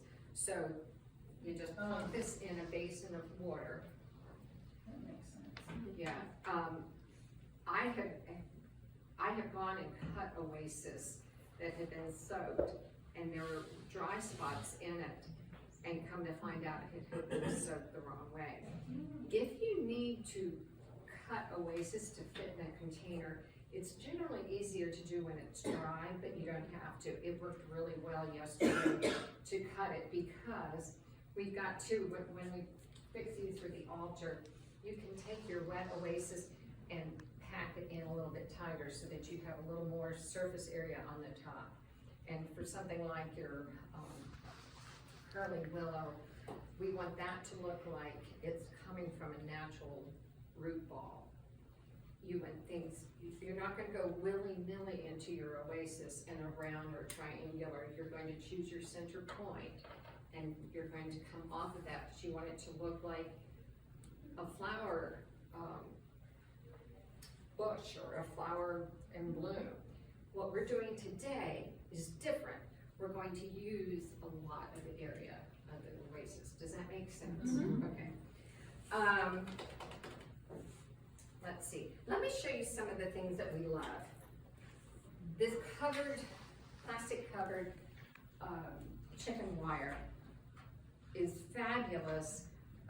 Well, I've put it in some of my own vases that are not clear, and I'm able to, especially things that are top heavy.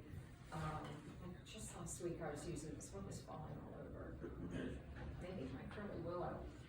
And this recycles beautifully. This is not rusted or anything.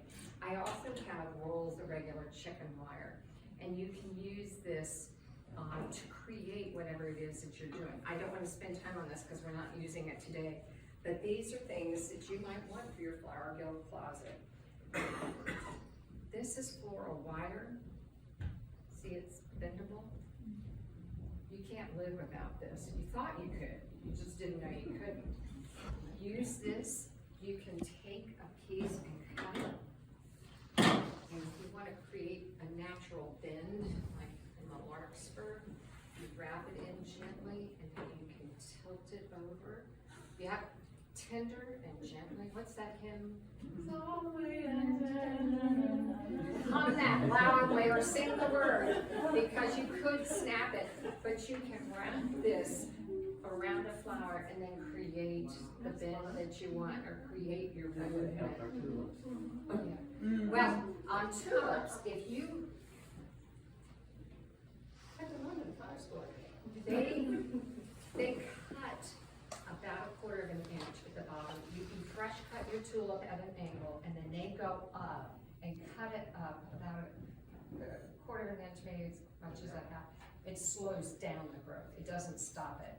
There are other things you can do with tulips that, in theory, help. When you're using oasis, a copper penny doesn't help you, but in a flower in a pot vase, a penny might help. Somebody asked me about a glucose solution or sugar and water.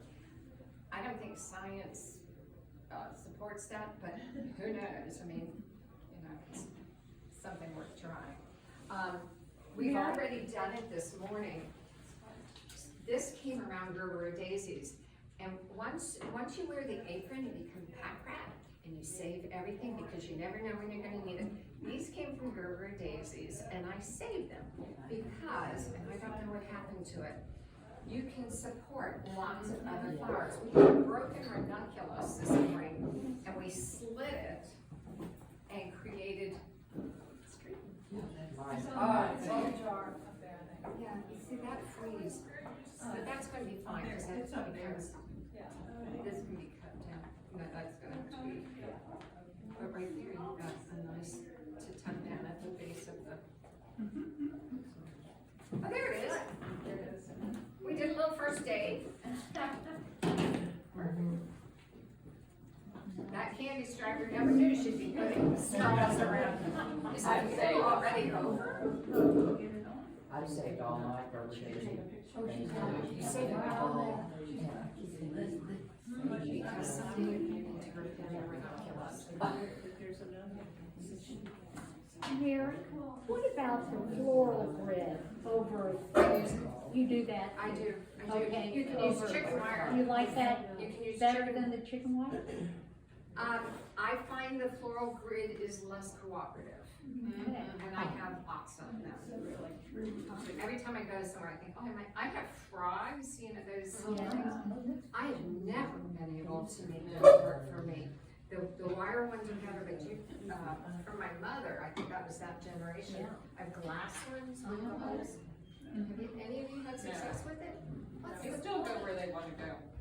It's like, screw you. And you're this beautiful crystal thing at the bottom of your vase, and all the flowers are dying. So, They're not no. deep enough. Floral wire, just always have it. Don't spend the money that you do on the cover, just regular floral wire.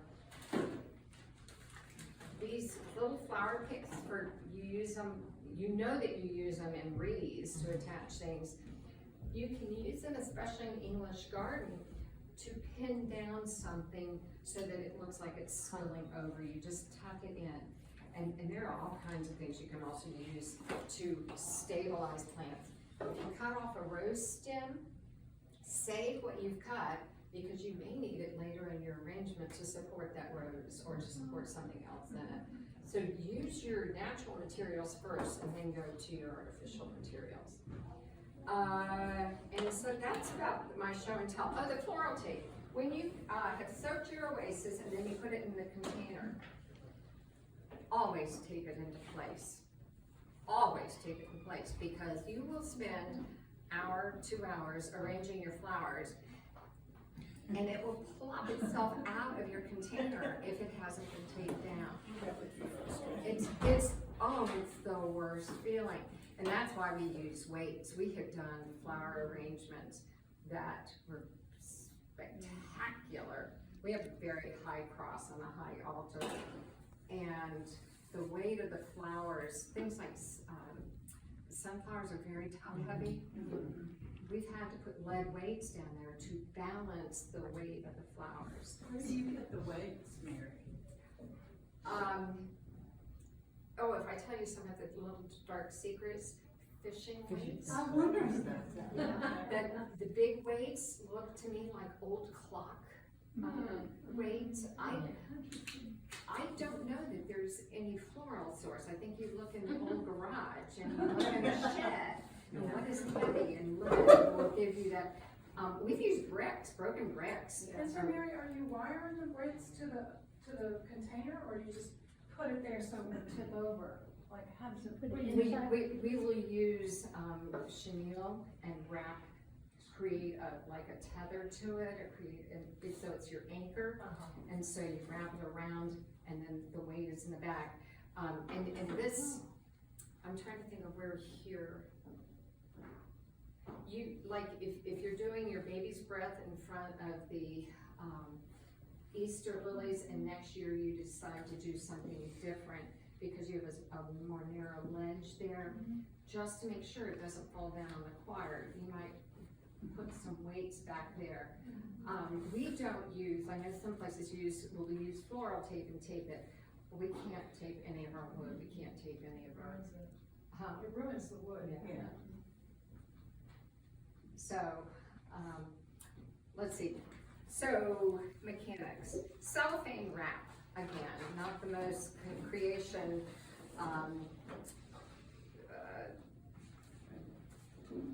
caring for creation material, but you wrap after you've soaked your oasis. We did these yesterday. We put saran over them, and they're nice and wet.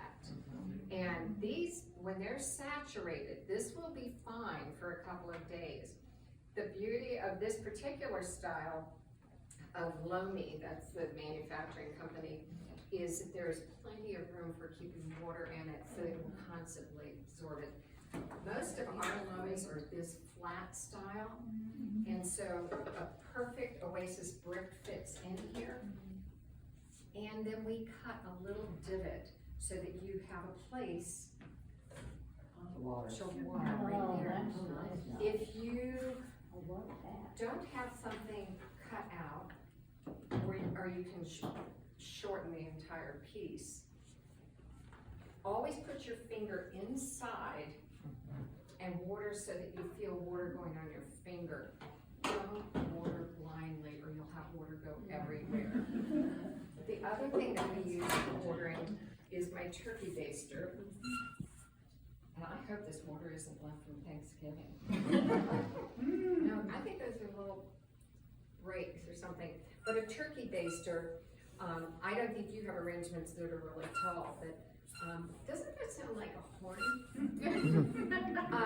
And you can suck it up and you can carefully, but I always put my finger after I finish an arrangement and we're watering, hold it so that you can feel the water coming out, and because we decorate, we take our linens off the altars and all, but if you're watering midweek or you're watering, you arrange Saturday and you go in Sunday morning and it's summertime and things look limp, you may need to water at 8 o'clock in the morning. All right, so those are the mechanics. Let's create, guys. We're a flower guild. This is ministry. And when we're out there and you've got your flowers with you, you have your mechanics set up, you're all set to be a flower designer, and we're going to get ourselves set to remember we care about God. Take your scissors. What do you need? Oh, okay. They'll probably come to their own down here. I was just ready to render aid if somebody was involved. Someone, when I joined the Flower Guild, taught me this, and it is the most meaningful thing I think I've ever done. Stop, and I do this for the glory of God. Create a cross in your roses. So everything you are doing is to glorify God, to glorify that cross. It's not about what you, as a creative, talented, beloved child of God, is creating. This is about the glory of God. Okay? Take a deep breath. Make it a sacred moment, and then get into it. And so, at this point, I was going to talk about takedown, but you all have a kind of a different system. So what we're going to do is get straight into this. This English garden design that we're going to do is, as I said earlier, it's a superb choice to show like the natural growth, the natural design. Your greenery, think of what your garden's going to look like.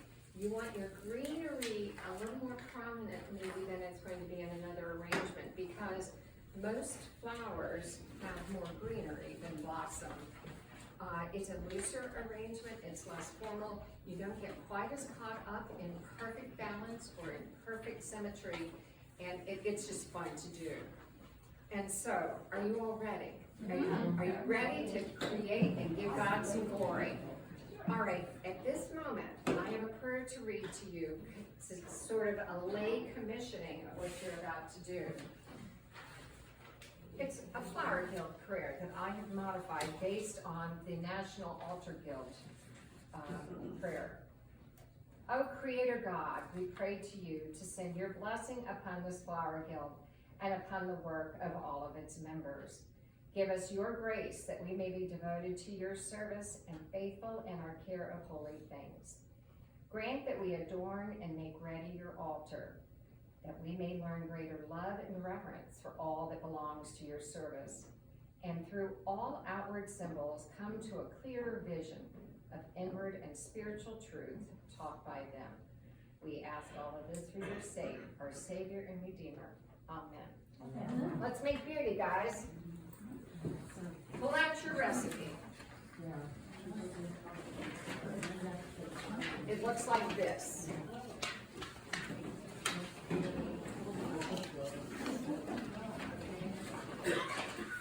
What your recipe is as when you decided how you want to arrange your flower, it's what are the ingredients? If you're gonna go cook a biscuit, you're not just gonna start throwing in your flour and all. You have to calculate how much do you need. And so as I developed this arrangement for one brick, I was thinking, well, I need one of these, I need 3 of these, I need whatever.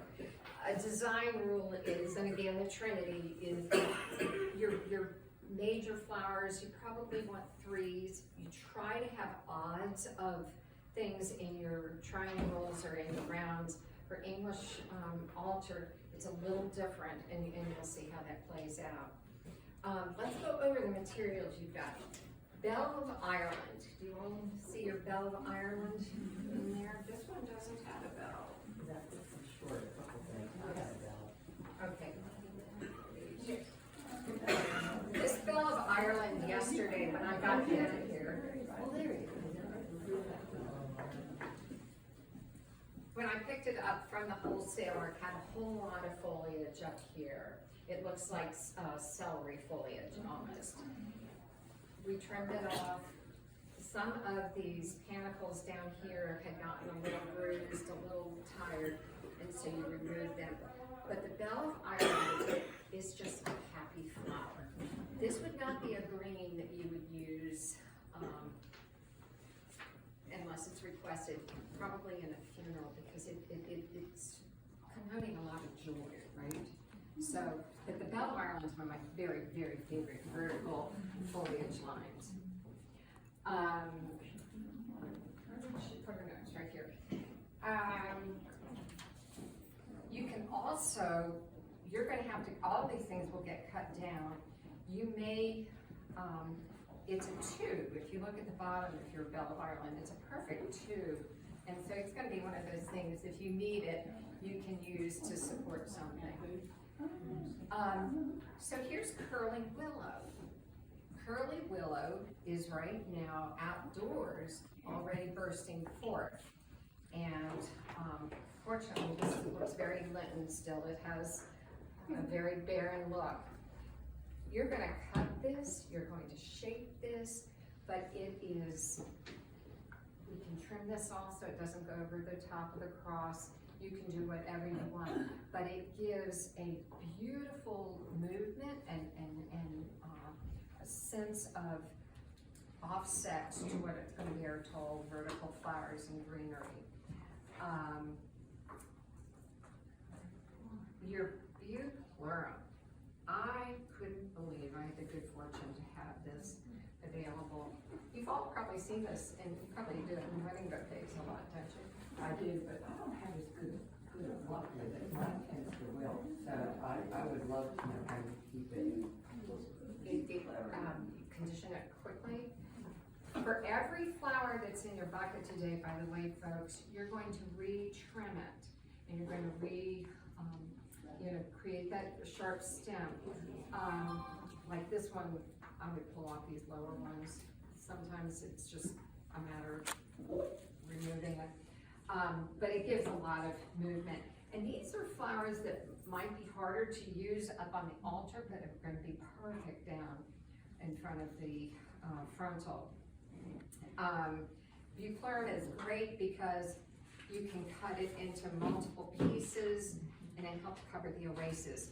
Things you do not want the congregation when they come up for communion is to kneel down and be able to see your plastic things. So you're going to use the greens in the bucket, and the Episcopal in particular will help you cover it so that they think you brought a garden and that it's not going to be something plastic that was delivered by a florist.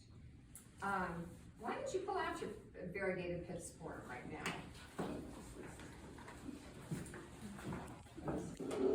Episcopal, Tracy, I'm so envious that you live somewhere. This glorious variegation gives you movement at the base of a plant. A lot of times you can do a flower arrangement and it's fabulous up here, and then suddenly feels really heavy down below. And so that's where you want to introduce your variegation. That's where you want to introduce some movement so that it doesn't get clunky at the bottom. This one is probably going to provide me at least 3 pieces to cover that oasis. Joyce and I are gonna cut off at least the side ones, the top one maybe more. But this is what you're going to use to cover your foam. And remember earlier I said we start with our foliage. We create our line with foliage. English garden altar is a little different, but you're still going to put your bells up first. You're gonna put your butyrum, you're gonna put your pentasporum down, and then we'll fill in with some other stuff. I had Pachysandra at home. I was gonna tap on the garden and bring you some. I think we have more than enough to cover the oasis. But Pachysandra is a godsend for covering up oasis. And it lasts, you reuse it, and you read it, you put it in the garden, and it spreads everywhere.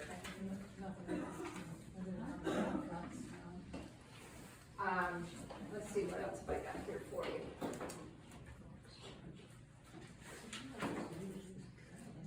All right, contrary to what I was telling you, I do have purple larkspur, here, blue. Is that blue or purple to you? That's very purple, very purple. It looked very blue in the wholesaler. Look at this. This is going to give you a wonderful vertical line. And you'll have to play with it. You may want to keep that on it, that's sort of whimsical, or you may want to cut that off and tuck it in another area, because what you want, think of a garden, you're going to have various layers, various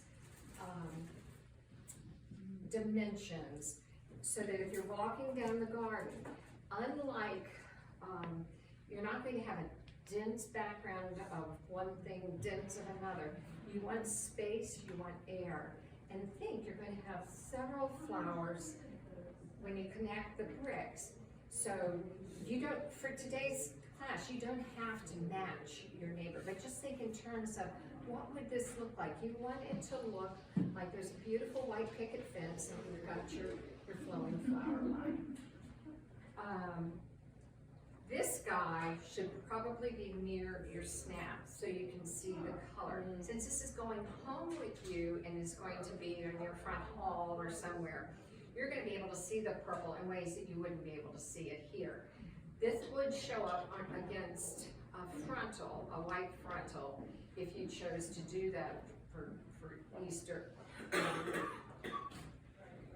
We have come out of Lent when we were in purple, so there is sort of a theological thing of going from the purple of Lent into the white of Easter. So that's kind of fun. We've talked about how phototropic these snapdragons are, which I think just makes them fun. When you arrange them, you would like them as upright as they can be, so that you know where to place them. But then they're going to tell you what they're going to do. And that's what we just surrender to Mother Nature. Your yellow roses, I've already told you to cut off your thorns. I've dethorned most of them, but I've left some in place and I've left some foliage for you that you're going to have to do. The ranunculi seem to be getting tired, and I'm sorry because they can be magnificent. Often, here I'm going to pull up Peggy's. Look at this foliage. I might cut this piece off, cut a point, and then tuck it in. That's going to be, or put it down hanging over my edge. This you might want as one flower, or you might cut off this second one and use it as a second flower.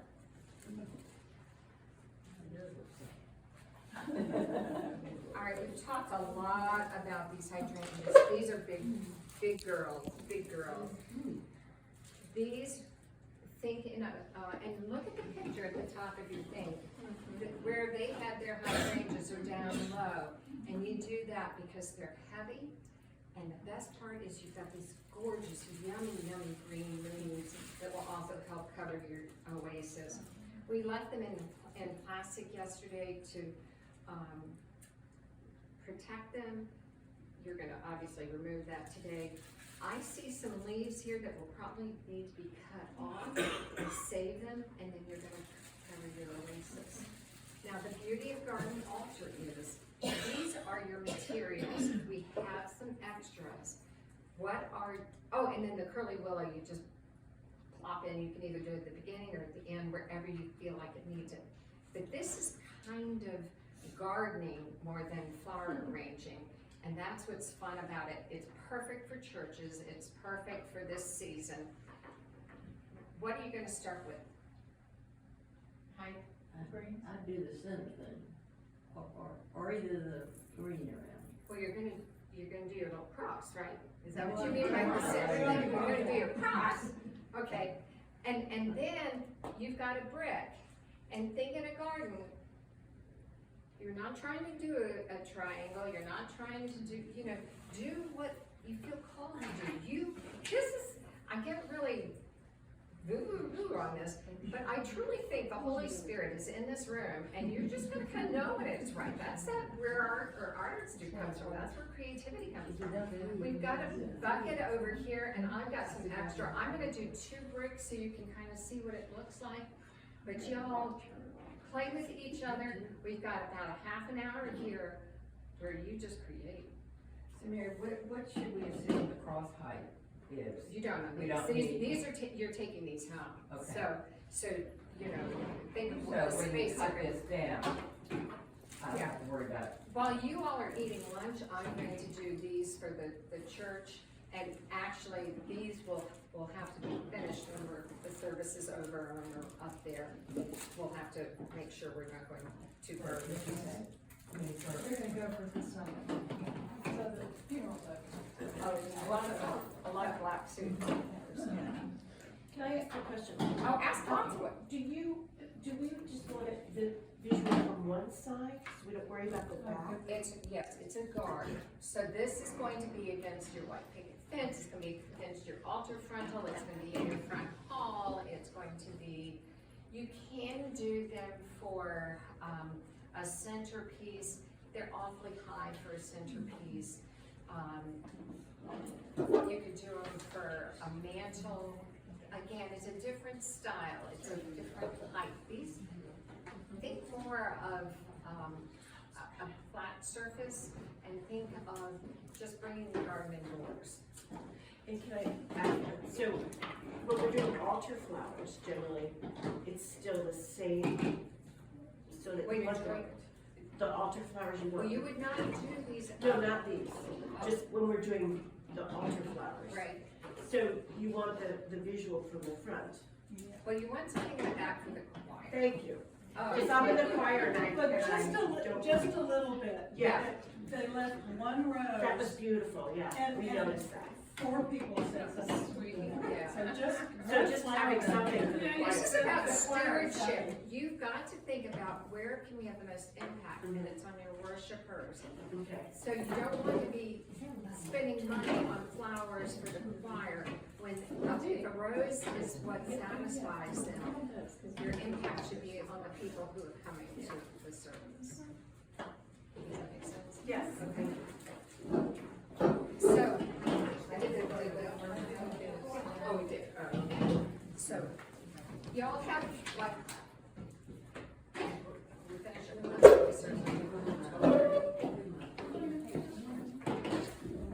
English garden is a whole lot faster than what you would be doing on a Sunday, or for a region. Just like them? Is that what you're looking for? So you need to do the side, you don't really need to do but one side if you're doing it. You're gonna cover your oasis completely, but your, one side is your visible side. I mean, I'm talking about the hills. You're gonna use either your hydrangea leaves or something. Yeah. And watch me, and remember, I've got your little trash buckets there, and don't fall in the time.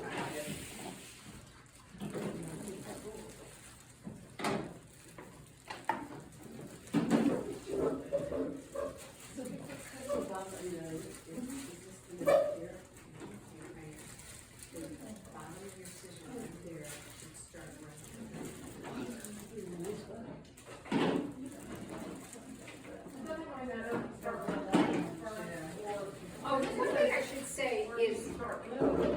In your head, envision where, how, because you're going to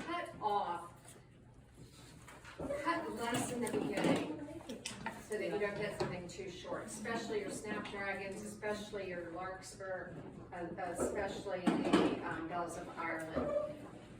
But you don't want to be poking the oasis so much that it gets like Swiss cheese.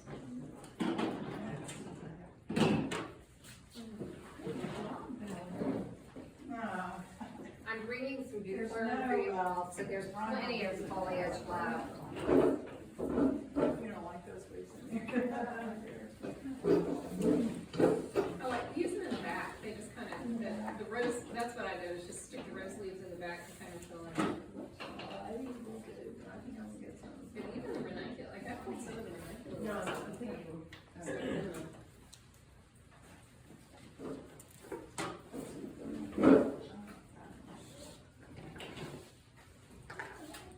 Well, it's just phenomenal.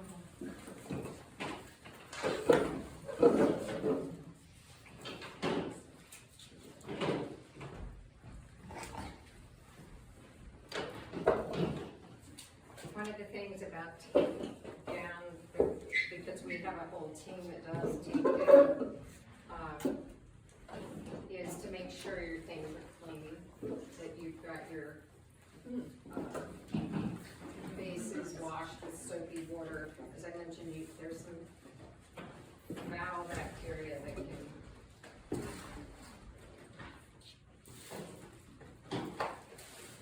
spread, and once you have that in your various bases and all, they will be. You always get one way to stop. That's a lot of times I was like, one more now, I probably should have started and then figure. Any secrets to that? We have our own materials, so it's not one way. Any stuffing?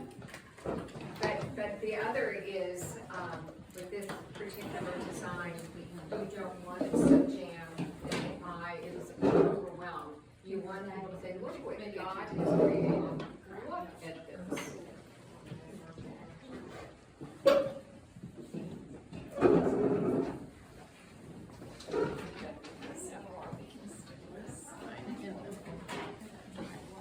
What I know is that you just figure out where you write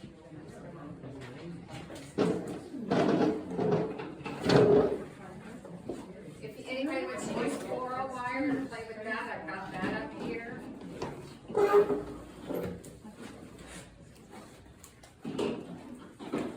You know what? We could put floral in, and then, I actually like it better without that on here. yeah, Maybe push it over, and then One thing that you're at your disadvantage is these oasis containers.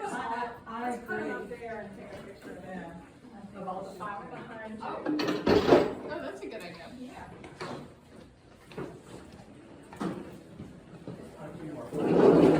There's more. Yeah, there are tons of flowers. Use them up. Use all the flowers. Absolutely. Use them up. There's a bucket up here.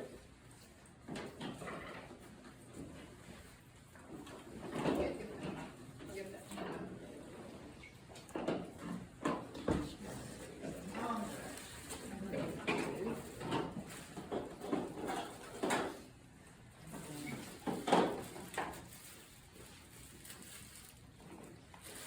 Do you all encountered any problems or things you want to share with the group?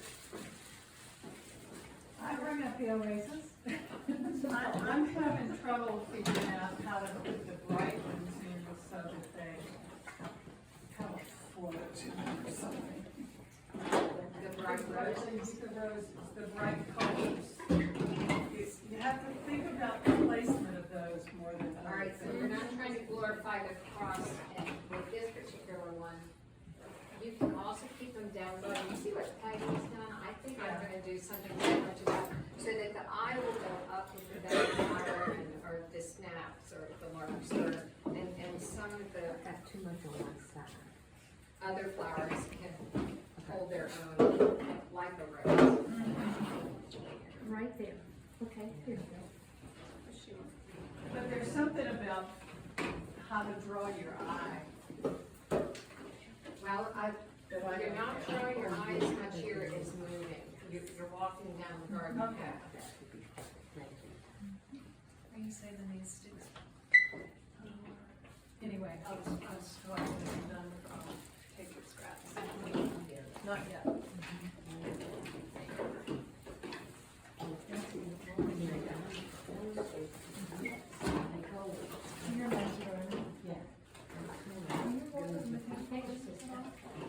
So I'm, but, I'm living in, so I'm kind of in between. And are you now? Yeah, so I'm thinking about. Well, that would work for you to work with the I love it, I just saw what. garden.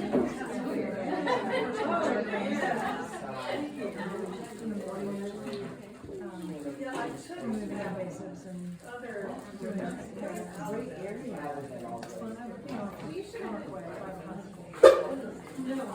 Oh, yeah, no, I thought it was too. I am addicted to.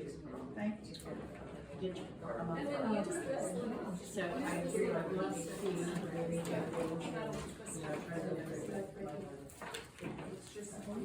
yeah, so how would I do that? You can look on the website. Okay. Garden.org. Okay. Great. And then just show me. Show it on the website or whatever. You have to fill out some kind of a form to do it, but you can do it on the website.